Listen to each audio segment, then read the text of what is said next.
বিয়ের পিঁড়িতে বসলেই চাহিদা 10 লাখ কিংবা 12 লাখ টাকার কাবিননামা। পবিত্র আক্ত বা বিয়ের বন্ধন যেন আজ এক লাভজনক ব্যবসায় রূপ নিয়েছে। অথচ নিজের চরিত্র, শালীনতা এবং ধর্মের ন্যূনতম অনুশাসন মানার বেলায় এরা পুরোপুরি শূন্য। গৌরব করে বোরকা আর হিজাব গায়ে দিয়ে অন্য ধর্মের উৎসবে গিয়ে অবাধ নাচানাচি, টিকটক আর রিলসের নামে শরীর অনাবৃত্ত করে সস্তা ভাইরাল হওয়ার প্রতিযোগিতা। আর যখন নিজের ভাই বা পরিবারের লোক বাধা দিতে আসে তখন চরম বেহায়াপনার মুখ বাঁকিয়ে উত্তর, আমার জীবন আমি যা ইচ্ছা করব, তুই কে? কোথায় আছে শালীনতা? কোথায় আমাদের পারিবারিক শাসন? এক শ্রেণীর তরুণীর এই নৈতিক পচন আজ সমগ্র সমাজকে কোন ধ্বংসের খাদে ঠেলে দিচ্ছে তা কি আপনারা দেখতে পাচ্ছেন না? আজ কোনো মোলায়েম কথা নয়, আজ আমরা এই কথিত আধুনিকতার মুখোশ পরা বেহায়াপনা, ব্ল্যাক মেইল চক্রের শিকার হওয়া এবং মা বাবার চরম দায়িত্বহীনতার এক নির্মম ব্যবচ্ছেদ করব।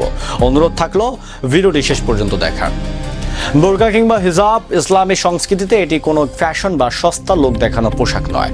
এটি নারীর আত্মসম্মান, শালীনতা ও আমানতদারির প্রতীক। কিন্তু আজ অত্যন্ত পরিতাপের সাথে দেখতে হয় যে এক শ্রেণী বিকৃত মানসিকতার তরুণী এই পবিত্র পোশাককে ঢাল হিসাবে ব্যবহার করছে। বোরকা হিজাব গায়ে চাপিয়ে অন্য ধর্মের ধর্মীয় অনুষ্ঠান বা উৎসবে গিয়ে উদ্দাম নাচানাচি করা আর নিজেকে অতি উদার প্রমাণ করা, এই সস্তা চেষ্টা আসলে ধর্মকে অবমাননা করারই শামিল। আপনি যদি অন্য ধর্মের উৎসবে যেতেই চান, আপনার স্বাধীনতা থাকতেই পারে, কিন্তু পরম পবিত্র একটি ধর্মীয় পোশাককে যেখানে উপহার সেখানে পাত্র বানানোর অধিকার আপনাকে কে দিয়েছে? আজ সামাজিক যোগাযোগ মাধ্যমে সস্তা লাইক, কমেন্ট আর ভিউয়ের নেশায় তরুণীদের একটা বড় অংশ নিজেদের ইজ্জত ও শালীনতা বিসর্জন দিচ্ছে। টিকটক আর রিলসের ফর্মে উন্মুক্ত শরীর প্রদর্শন করাটাই যেন আজ তাদের কাছে আধুনিকতা। আর কোনো অভিভাবক বা ভাই যদি সৎ উদ্দেশ্যে শাসন করতে যায় তবে তাদের কপালে জোটে ব্যক্তিগত স্বাধীনতার নামে অহংকারী বার্তা। এটি আধুনিকতা নয়, এটি একটি জাতির নৈতিক মেরুদণ্ড পচে যাওয়ার স্পষ্ট লক্ষণ। এবার আসুন সে অন্ধকার বাস্তবতার, যা সোশ্যাল মিডিয়ার পাতায় প্রতিদিন আমাদের চোখের সামনে ভেসে উঠছে। সস্তা আবেগ, অনৈতিক ভালোবাসা আর অতি বিশ্বাস যখন ধর্মীয় ও নৈতিক সীমানা ছাড়িয়ে যায় তখন তার পরিণতি হয় ভয়াবহ।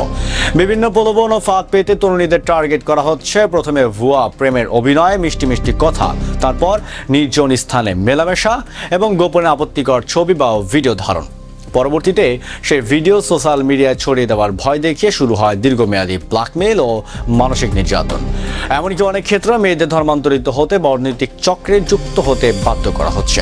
কিন্তু প্রশ্ন হলো, এসব জালে মেয়েরা এত সহজে ধরা দিচ্ছে কেন? কারণ তাদের ভেতর কোনো দিনিয়াত নেই, নৈতিক শিক্ষা নেই আর মা বাবার কোনো তদারকি নেই। ধর্মের মৌলিক জ্ঞান না থাকায় এরা খুব সহজেই চাটুকারিত আবেগের ফাঁদে পা দিচ্ছে।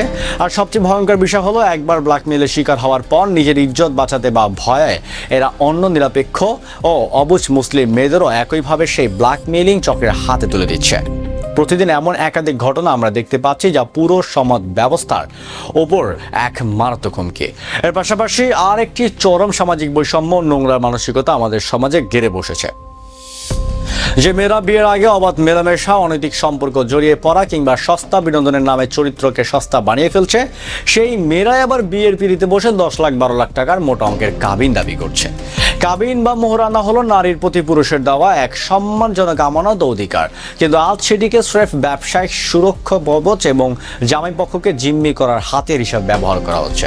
যে সম্পর্কে সততা নেই, চরিত্র বিশুদ্ধ নেই, সেখানে কেবল টাকার শিকল দিয়ে কি সংসার টিকিয়ে রাখা সম্ভব? কাবিননামার এই বাণিজ্যিকরণের কারণে আজ হাজারো সৎ ও সাধারণ যুবক বিয়ে করতে ভয় পাচ্ছে আর সমাজে অনৈতিকতার বিস্তার আরও তদারকিত হচ্ছে। আজ কেবল মেয়েদের দোষ দিয়ে দায় এড়ানো যাবে না, কাঠগড়ায় দাঁড় করাতে হবে সেই সব অভিভাবক ও মা বাবাদের। আপনার সন্তান কোথায় যাচ্ছে, কার সাথে মিশছে, মাঝরাতে ফোনে কার সাথে কথা বলছে, সোশ্যাল মিডিয়ায় সে কি পোস্ট করছে, এসব খবরে রাখার দায়িত্ব কিন্তু ছিল আপনার। আপনারা সন্তানকে আধুনিক শিক্ষার দোহাই দিয়ে হাতে দামি স্মার্টফোন তুলে দিচ্ছেন, কিন্তু তার অন্তরে ভয়, লজ্জা আর নৈতিকতা বীজ বুনে দিতে পারছেন না। সন্তান যখন বেহায়াপনা করে তখন তাকে শাসন না করে উল্টা প্রশ্রয় দিচ্ছেন। মনে রাখবেন, আজ যদি আপনি অভিভাবক হিসেবে দায়িত্ব পালন না করেন তবে কাল যখন সেই সন্তান ব্ল্যাকমেইলের শিকার হয়ে আপনার সম্মান ধূলিসাৎ করবে তখন চোখের জল ফেলা ছাড়া আর কোনো উপায় থাকবে না। প্রতিটি বাবা মাকে আজ সন্তানদের প্রতি কঠোর নজরদারি রাখতে হবে। তাদের বন্ধু কারা, তারা অনলাইনে দুনিয়ায় কি করছে সেই বিষয় বিন্দুমাত্র ছাড় দেওয়া যাবে না। পুরো ঘটনার ব্যবচ্ছেদ করলে একটি চিরন্তন সত্য আমাদের সামনে স্পষ্ট হয়ে ওঠে। মানব ইতিহাসের শুরু থেকে আজ পর্যন্ত বড় বড় জাতির পতন আর মানুষের ধ্বংসের মূল কারণ চারটি জিনিস: ক্ষমতা, নারী, অনৈতিক টাকা এবং রূপ যৌবনের নেশা। তাই আজ সময় এসেছে নিজেদের সংশোধন করার। মেয়েদের উদ্দেশ্যে বলছি, সস্তার রিলস আর অবৈধ প্রেমে কখনো মর্যাদা পাওয়া যায় না। চরিত্র ও শালীনতায় নারীর আসল সৌন্দর্য। আর অভিভাবকদের বলছি, সন্তানকে দিনী ও নৈতিক শিক্ষায় শিক্ষিত করুন, নয়তো এই আধুনিকতার পছনে আপনার পরিবারও ভেসে যাবে। তো বন্ধুরা, আজকের মতো বিদায় নিচ্ছি, ঠিকই তবে যাচ্ছি না। খুব শীঘ্রই আবারও দেখা হবে নতুন কোনো ঘটনা এবং তার আড়ালে বাস্তব ঘটনা থেকে জীবনমুখী শিক্ষার বার্তা ছড়িয়ে দিতে। কারণ ভয়েস অফ সুমনের উদ্দেশ্য একটাই, সচেতনতার জন্য, সুন্দর এক পরিবর্তনের জন্য। ধন্যবাদ।